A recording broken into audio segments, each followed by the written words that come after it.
Kullanmayız. Yok, felçler.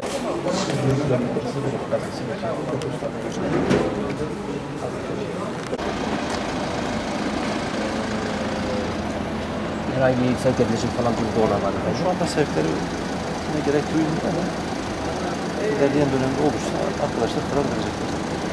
Teşekkür ediyorum. Geçmiş olsun. Tamam da.